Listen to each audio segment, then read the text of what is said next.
Hi my lovies and welcome back to my channel. Today's video is super exciting and long awaited. I've been asked by you guys to review this foundation for a long time. Today we're finally doing the Huda Beauty Full Filter Foundation. I'm super excited to try this today because it's been sitting in my collection probably since this foundation came out, not gonna lie. But I just didn't have time to film a review for it. I got the shade Tres Leches or 320 and back when I bought this I was a little bit more tan. So this possibly may not match me today, but I'm gonna bronze up my chest and we're gonna try and make this work. I bought this foundation from Cult Beauty, I believe. I think it was Cult Beauty. And I was on like a waiting list for when it came out and I ordered it from there. But you can now, if you were in Ireland, get this in Brown Thomas. You can buy it from the Huda Beauty website, you can buy it from Sephora, you can buy it in loads of different places. So it's not hard to get your hands on, you'll be happy to know. So let's go with the deets of this foundation. To buy this foundation it costs €36. It is $40 in Sephora. It's kind of like your average price for a high-end foundation. It comes in, I believe, over 30 shades, which I think is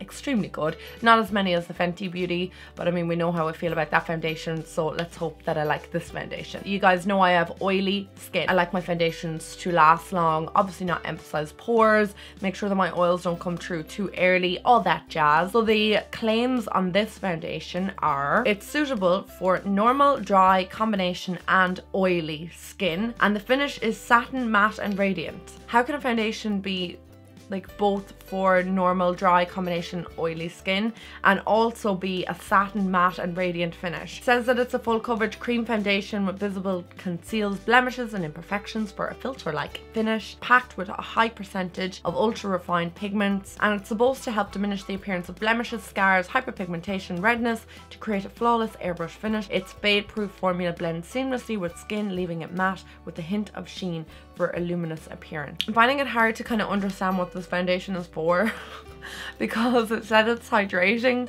but then it said it's good to keep you matte, and then it also gives an luminous appearance. So I don't know. I'm just gonna try it out and kind of see how I get on. This is 35 mils or 1.18 fluid ounces, so a little bit more than ordinary. Now I didn't actually get the primer, but a primer sample came in the box, so I'm going to try it out. This is what the packaging looks like, which I think is really sleek. It reminds me a little bit of the NARS packaging with the matte black lid. It comes in a plastic bottle, which some people might be happy about for travel purposes. Some people might think it's maybe a bit of a cheap packaging, but for me, I don't really mind. It comes with a pump. Okay, headband in, let's rock and roll. I've already moisturized my skin. Going to apply the Huda Beauty primer to one half of my face like I normally do. So that's what the primer looks like. It's just a creamy white shade, and I'm just gonna place that on this side of my face. Ooh, it's very thick. Kind of reminds me a little bit of the Professional, like in the thickness, but it's a little bit more creamy, like the Hangover RX primer from Too Faced. Smells really nice as well. Quite hydrating, in fact. I'm going to pump out a little bit of this in the back of my hand. I read from the Sephora website that you need a tiny amount of this, that it goes a little bit of it goes a long way. I think that color is going to definitely be a little bit too dark for me. I'm going to take my Sigma Curve Kabuki. This is the F83, one of my favorite brushes. I'm just going to lightly dab this onto my face. Oh wow. Oh. Oh wow. It smells very perfumey, this foundation, like extremely perfumey. It's a little bit on the dark side for me, but I can mix it with the lighter foundation. I just want to see the wear of it.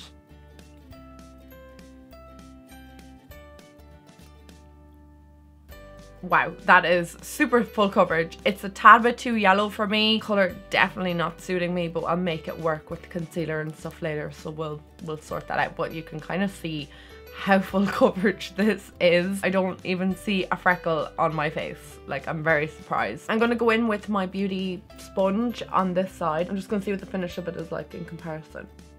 I feel like I'm enjoying the Beauty Blender application a little bit more.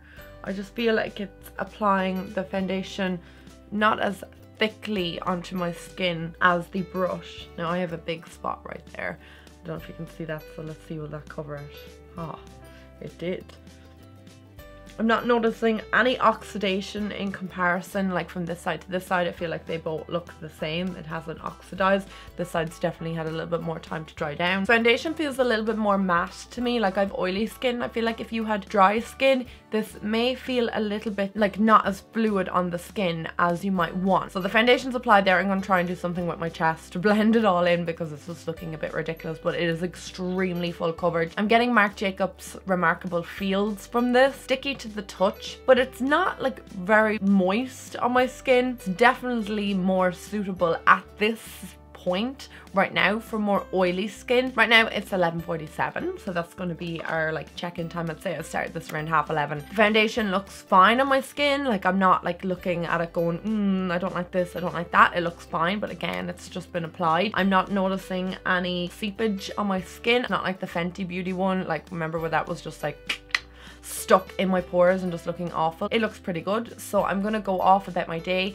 I'm gonna set this, apply the rest of my face, kind of make my face match my neck a little bit more, and then we will come back and we'll discuss. Hey guys, so I am back for my like kind of first update, I suppose, of the day. It is currently 1:14, so this makeup has been almost, or foundation rather, has been on for almost 2 hours. I just tested out some of Boohoo's makeup and I will link that video down below. So from 2 hours of wear, I'm not noticing a huge difference. One of my biggest kind of things with this foundation is that it is quite heavy looking. That could be my own fault because I didn't use a light hand with it. I feel like it matches me fine now. Like, I'm probably still a little bit light on my chest area, but if I put a little bit of fake tan on, or if I saw the sun for a week, it'd be fantastic. But my natural skin tone, you know, I can kind of get away with it. It's not breaking down at all. It is seeping in a lot around my little fine lines here around my mouth, which are often a concern for me because I'm getting older. We're all getting older every day, and I really don't want lines like around my mouth in my 20s. Like, I just don't want that. It just looks a little bit heavy on my face. That's my only qualm at the moment. Like, I really feel like I'm wearing foundation. I can feel it quite heavy, but other than that, there's nothing really to write home about because it's been 2 hours. I wouldn't expect there to be. Everything went on top of my foundation really, really well. I'm not really sure what's evident on camera there, but you can kind of see it caking just a little bit around my nose there, and you can see the lines that it's seeping into just around my mouth and just in between my brows. Please excuse the fact that I have mascara everywhere. So yeah, it looks fine. It looks really nice and airbrushed and fine at this time. So I just hope that it remains like this. If it does for the next like 10 hours, I'll be delighted. I'm gonna go about my day. I will talk to you guys later. Hey guys, it's just gone 5 o'clock. I said I'd do the quickest check-in of life because I'm just calling out to my friend's house now. So looking at it right now in the mirror, I'm looking a little bit shiny. I don't know if that's really evident on camera, but definitely my chin area and my cheeks is looking a tad bit shiny. Foundation still looks really heavy on my skin, like, I'm not gonna lie, but it's holding up pretty well. So 5 o'clock, what time do we put it on? 11:30, so 5.5 hours of wear. It's not looking too bad. If we can get to the 8-hour mark and it's still looking kind of decent, I will say that's a successful review. I'm a little bit more glowy than I would normally be because I'm oily, and that's just the fact of life. I think I'm going to powder because I just feel like I may need a little bit of it, so I'm going to use the Too Faced translucent powder. I don't know, I feel like if I don't powder now, it's going to get worse throughout the day. Guys, I think that kind of rejuvenated the foundation just a little bit. What do you guys think? I think it looks a little bit better actually after the powdering. It hasn't faded too much, but I have noticed a tiny bit of it fading on my jawline in particular. Not really much this side, but particularly kind of this side. I don't think it's transfer resistant if it is fading like that. I obviously like rubbed off something and that's what happened. I'm gonna go now, guys. I will come back to you in a little while and we'll see what it's looking like then. Hi guys, so I'm just finally doing my last update of the day. Why my hair seriously needs to be washed right now. It is currently 9:36. I don't know if you can see that. So I've been wearing this foundation for 10 hours, which I think a 10-hour wear is a good kind of length of wear. And to be honest, I'm not too disappointed in this foundation. I'm not completely and utterly like blown away by it. I'm still a bit oily. I don't know if you guys can see, but around here I'm definitely a bit oily.